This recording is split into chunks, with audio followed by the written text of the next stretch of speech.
Seja muito bem-vindo ao canal Facilite Sua Vida. Antes de começar seu audiolivro, deixe seu like e se inscreva no canal para receber todo o conteúdo que é disponibilizado aqui diariamente. Aqui você encontra conteúdos de alto valor para fazer a sua vida mais fácil. Gratidão. Guerra na Terra-média.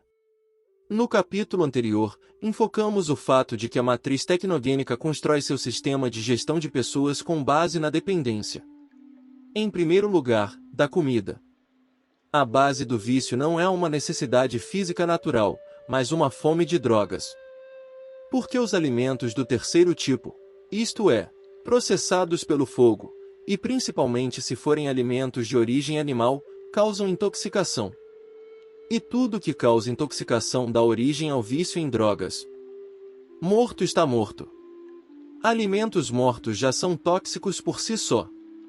Mas torna-se ainda mais tóxico no processo de digestão, uma vez que a digestão dos mortos, em violação das leis da natureza, é na maior parte um processo de putrefação. Ora, desculpe-me, e o cheiro apropriado ao ir ao banheiro. Carne frita ou cozida é uma droga em sua forma mais pura. É por isso que você sempre quer. E há amantes que não conseguem viver um dia sem carne. Se eu não comer alguém agora, vou matar alguém. Assim que a próxima dose foi tomada, a intoxicação parou por um tempo e você pode viver. Para maior clareza, deixe-me lembrá-lo do que é intoxicação. Não se trata nem do grau de contaminação do corpo com substâncias tóxicas e produtos metabólicos, mas do momento em que as toxinas começam a ser eliminadas. O corpo humano ao longo da vida está entupido continuamente, em ascensão. É semelhante ao descarte de resíduos químicos, porque os órgãos excretores simplesmente não aguentam, não têm tempo.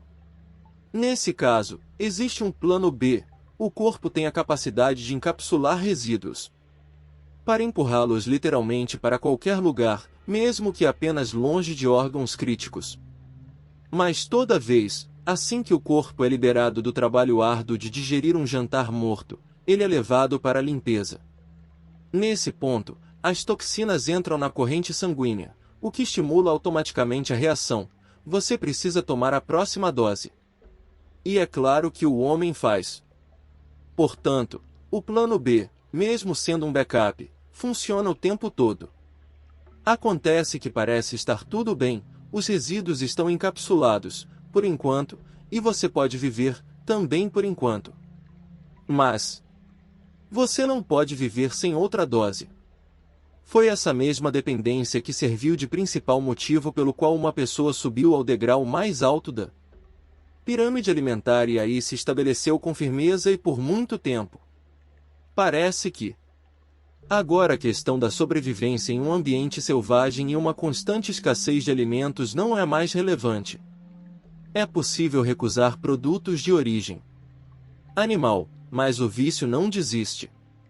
Atualmente, a maior parte da colheita da planta não é para consumo direto, mas para alimentação, a fim de obter exatamente carne. Mesmo nas florestas tropicais, onde a diversidade e riqueza vegetal está sempre disponível, os nativos não param de caçar. Porque se você já experimentou carne frita, vai querer de novo e de novo. O vício também forma um hábito. E o hábito, por sua vez, cria um estereótipo mental, social, uma explicação razoável, coletiva, de por que e por que isso é necessário. Além disso, com a invenção de tecnologias alimentares industriais, o homem se lançou em um vício ainda mais tenaz. Porque a química e os sintéticos causam um efeito viciante mais forte, a ligação. E é bastante óbvio para quem essa ligação ao alimentador é benéfica. Se fizermos e vendermos, você deve comprá-lo. Componentes sintéticos são adicionados aos produtos de forma intencional e totalmente consciente. Existem muitos exemplos. Certa vez, vi a seguinte imagem: a carne se move ao longo da esteira, e algo como uma prensa cravejada de muitas agulhas seringas cai sobre ela. A carne é picada com algum tipo de química, aparentemente para dar volume, peso, cor, condição. Embora a carcaça inicialmente contenha uma boa quantidade de produtos químicos, antibióticos, hormônios e outros espíritos malignos que são adicionados à ração, sem contar os venenos cadavéricos e produtos metabólicos durante a agonia. Como você sabe? Não há nada que não possa ser feito na corrida pelo lucro. Não há normas e princípios que seriam impossíveis de cruzar nesta corrida. A dependência também é fortalecida pelo fato de que alimentos de origem animal cozidos, especialmente cozidos, parecem ser muito mais satisfatórios do que alimentos naturais e vivos. Na verdade, realmente só parece ser. De acordo com a lei de Ere, sobre a qual já escrevi no livro apocrifal Transurfing, quando a comida fervida entra no estômago, a eliminação, excreção, de toxinas é interrompida. Há um efeito, como se uma marreta batesse no estômago. O corpo parece cair em um estado semiconsciente pelo fato de ter sido especificamente carregado. Essa mesma sensação de estar carregado, junto com o prazer de interromper a desintoxicação, costuma ser confundido com saciedade. Mas a questão é: a alimentação animal é realmente mais satisfatória do que a alimentação vegetal? O Dr. Walter Veith, o conhecido desmistificador do mito do leite, dá um exemplo. Uma mulher de pele escura da África que não bebe leite durante toda a vida, segundo as estatísticas, recebe 350 mg de cálcio por dia dos alimentos. Uma mulher americana consome 1.400 mg de cálcio por dia. Na América, as mulheres durante a gravidez geralmente sofrem de deficiência de cálcio, osteoporose. Nas mulheres africanas essa deficiência é muito rara. No corpo, nem tudo é tão simples quanto na tabela sobre o teor de cálcio. Não é sobre quanto cálcio há na comida, mas quanto pode ser absorvido. E isso já depende de muitos fatores. O Dr. Veith compara esse processo ao trabalho de um construtor. Digamos que um pedreiro só consiga assentar 500 tijolos por dia. Sua produtividade aumentará se mais desses tijolos forem entregues a ele? Sim, pelo menos enche-o de tijolos, ele não trabalhará mais rápido com isso. Se tornará o conceito tradicional, segundo o qual a ênfase recaía apenas no teor calórico e no valor nutricional dos alimentos, é uma quimera, pois um ponto elementar não é levado em consideração: quanto será necessário para absorver o produto. A norma diária inventada de vitaminas, minerais, micro e macroelementos também é muito engraçada. Se você coletar todos os produtos necessários que precisaria comer para compensar a dose diária, obterá uma montanha tão grande que é fisicamente impossível se enfiar em um dia. E isso levando em consideração o fato de que qualquer produto contém algo mais, algo menos e aos poucos. É no mínimo incorreto comparar o corpo humano com uma fornalha de locomotiva. Metabolismo não é química em tubo de ensaio, mas outra coisa ainda não compreendida. A ciência explica tudo no nível que ela poderia alcançar. Mas ela não consegue explicar como os bebês ganham peso e crescem tão rápido se comem apenas o leite materno. Quanta proteína você acha que o leite materno contém? Apenas 1%. E como os comedores de sol conseguem viver sem comida? Confiar na ciência não vale a pena apenas porque ela não é capaz de curar a humanidade agora totalmente doente e obesa. O que temos então? Por um lado, as vantagens óbvias dos alimentos vegetais vivos. Por outro lado, o estereótipo estabelecido há séculos de que os alimentos de origem animal são mais nutritivos e os alimentos cozidos são mais fáceis de digerir. De fato, a prática mostra que assim que uma pessoa passa a comer alimentos vegetais vivos, começam os problemas: indigestão, queda acentuada de peso, deterioração do bem-estar, neurose, exacerbação de doenças antigas e até alergias por todo o corpo. Como resolver essa velha disputa entre os adeptos da comida viva e da comida morta? A solução não está onde é procurada, mas em um plano completamente diferente. A questão não é o que é mais fácil de digerir e o que é mais nutritivo, comida morta ou viva, animal ou vegetal, mas em que nível da pirâmide uma pessoa está, com que tipo de comida seu corpo está sintonizado. Em diferentes níveis da pirâmide, E para diferentes tipos de alimentos, existem fundamentalmente diferentes tipos de digestão. Além disso, o tipo de digestão depende muito da microflora intestinal e é diferente em diferentes níveis da pirâmide. É impossível tirar conclusões até que a transição de um estágio para outro seja concluída.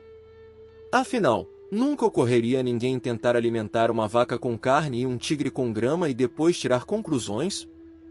Porém, em relação a uma pessoa, são precisamente essas conclusões sem sentido que são feitas. Porque eles não entendem a diferença fundamental entre comida viva e comida morta. Entre os tipos de digestão em um degrau da pirâmide e no outro. Entre a vida e a morte. E como a mente filisteu pode entender o que é a vida, se nem mesmo a ciência entende isso? Qualquer que seja a definição científica de vida que você tome, todas elas são igualmente sem sentido e estúpidas. Por exemplo, a vida é um modo de existência de corpos proteicos. Pense se existe mesmo um mínimo de compreensão e significado nesta definição. Com o mesmo sucesso, você pode dar uma definição científica semelhante: sexo é uma forma de copular proteínas. Linguagem. Aqui há uma diferença categórica na abordagem científica e esotérica. Para entender a essência das coisas, existem coisas que não devem ser compreendidas e explicadas, mas conhecidas, não com a mente, mas com a alma, o coração. A natureza não explica nada, apenas mostra o que é natural e o que é contra toda a natureza, onde há um coração e onde não há. A natureza sabe que os vivos devem se alimentar dos vivos. Dê aos vivos os vivos e deixe os mortos pelos mortos. É inútil iniciar disputas científicas com a natureza. Porém, existe uma maneira que permite pelo menos se aproximar da compreensão da essência das coisas, chamá-las pelos nomes próprios. E mais, muito brevemente, para não testar sua paciência, caro leitor, farei exatamente isso. Você pode defender e justificar este ou aquele tipo de alimentação por muito tempo. Existem vários tipos de nutrição chamados corretos, por tipo de sangue, por tipo de corpo: vegetarianismo, vegetarianismo estrito, veganismo, comida kosher, ayurveda, macrobiótica. Todos esses tipos têm uma coisa em comum: em fato, tudo isso nada mais é do que um necrobiótico. Necrobiose, do grego necros, morto, e bioses, vida. Modo de viver, por definição, alterações na célula que antecedem a sua morte. Toda a vida de uma pessoa que come comida morta é uma véspera contínua da morte, uma preparação para a morte, um esforço para uma morte rápida. A necrobiose também é um tipo especial de digestão e metabolismo ao qual o corpo é forçado a se adaptar quando é alimentado com alimentos mortos.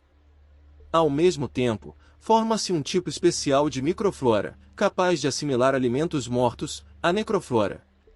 E, pelo contrário, quando o corpo recebe principalmente, ou apenas alimentos vivos, processos fundamentalmente diferentes de digestão e metabolismo são construídos nele, vitabiose. E outra microflora é formada, vitaflora. Vitaflora difere de necroflora da mesma forma que elfos e fadas diferem de goblins e orcs. De um lado estão criaturas mágicas e puras vivendo em uma terra mágica e pura. Do outro, feiura, sujeira.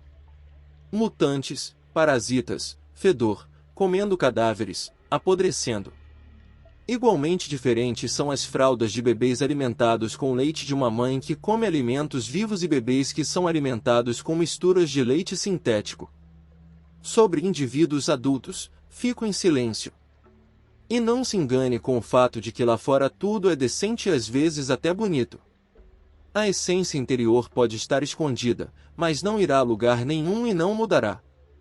Necrobiose, morto na entrada, morto e sujo por dentro. Morto e sujo na saída. Vitabiose, vivendo na entrada, vivo e limpo por dentro. Vivo e limpo na saída. Este é o verdadeiro estado das coisas. Estes são apenas fatos que não requerem explicação. Apenas um fato requer explicação: por que a transição para a alimentação viva é acompanhada por fenômenos de crise, que, claro, são temporários. Quando o alimento vivo entra em um ambiente sujo habitado por necroflora, ele imediatamente começa a limpar tudo. A necroflora, por sua vez, não consegue digerir alimentos vivos. Goblins e orcs estão acostumados a um tipo muito diferente de comida. O que é necessário para que o alimento vivo comece a ser totalmente assimilado e traga os benefícios que deveria trazer? É preciso limpar todos os ambientes internos, afastar todos os estranhos, todos os espíritos malignos do corpo, para que uma nova, vitaflora, chegue ao lugar da necroflora. Isso não pode ser feito imediatamente. Tal reestruturação é como uma longa guerra na Terra-média, da trilogia O Senhor dos Anéis. Goblins e orcs não saem assim. A transição pode durar indefinidamente, depende do estado atual de saúde e contaminação do corpo. Mas há momentos em que tudo passa rápido o suficiente e até sem dor. O principal é que você entenda a essência, esta é realmente uma reestruturação séria, uma verdadeira guerra na Terra-média, acompanhada de uma mudança de poder no reino e custos relacionados. A transição para um novo estágio da pirâmide alimentar ocorrerá quando todos os processos necrobióticos pararem na digestão e um metabolismo vivo for estabelecido, vitabiose. É quando a verdadeira vida começa no corpo. Vida nova. Orcs e goblins serão substituídos por elfos e fadas na microflora. E seu próprio senso de identidade será como se você mesmo tivesse se tornado um elfo ou uma fada. E dentro de você não há mais uma masmorra podre e sombria, mas uma terra mágica pura. Por mim mesmo, posso dizer que é uma sensação estranha, maravilhosa e há muito esquecida. Você tem 50 anos e se sente como se tivesse 17. Resumo. A comida morta torna-se ainda mais tóxica no processo de digestão, uma vez que digerir comida morta é principalmente um processo de putrefação. Ingredientes sintéticos são adicionados aos produtos deliberadamente e conscientemente para amarrar o consumidor ao alimentador. De acordo com a lei de Ere, quando o alimento cozido entra no estômago, a eliminação de toxinas é interrompida. Sentir-se saciado, juntamente com o prazer de interromper a desintoxicação, costuma ser confundido com saciedade. Compare o corpo humano com uma fornalha de locomotiva, de acordo com pelo menos incorreta. Em diferentes níveis da pirâmide para diferentes tipos de alimentos. Existem fundamentalmente diferentes tipos de digestão. A necrobiose é um tipo especial de digestão e metabolismo ao qual o corpo é forçado a se adaptar quando é alimentado com alimentos mortos. Ao mesmo tempo, um tipo especial de microflora capaz de assimilar alimentos mortos, necroflora. Quando o corpo recebe principalmente, ou apenas alimentos vivos, processos fundamentalmente diferentes de digestão e metabolismo são construídos nele, vitabiose e vitaflora. Quando o alimento vivo entra em um ambiente sujo, habitado por necroflora, ele imediatamente começa a limpar tudo. A transição para um novo nível da pirâmide alimentar ocorrerá quando todos os processos necrobióticos pararem na digestão e um metabolismo vivo for estabelecido. Vitabiose. Mas esta ainda não é a final, mas apenas um prelúdio para o mais importante, do que você descobrirá em breve.